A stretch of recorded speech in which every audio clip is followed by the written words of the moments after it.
It's absolutely fascinating to be back here in Austria, and what a brilliant day of free practice it's been. So many interesting little technical stories to talk about, and we're not going to have the time to get through all of them, but we've got a whole race weekend of that to come.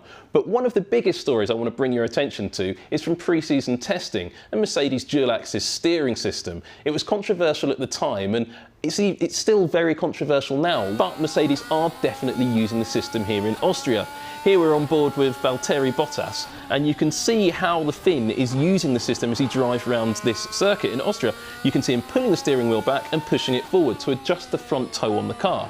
That's far more aggressive than we saw Lewis Hamilton using it in Barcelona, where he's just using it on the long pit straight. So it's going to be great to see how they use that in the race. So the next thing I wanted to show you was the Racing Point. Now, actually, this is about Mercedes rather more than Racing Point. Ironically, it's a copy of last year's car. We all know about that now. But out on track in free practice 1 and a little bit in free practice 2, the Mercedes engine power unit in the back of this car was repeatedly smoking.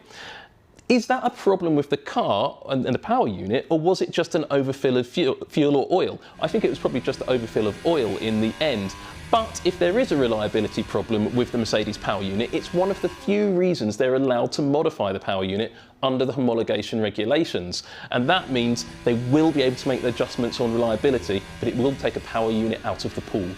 The next thing I wanted to show you was the floor of the Red Bull. Now, we first saw these parts on the base of the floor, the rear of the floor, appear in the shakedown test at Silverstone. Now, there is some debate whether testing new parts on the car is legal, but Red Bull certainly did it, and it's brought those parts to the car in Austria.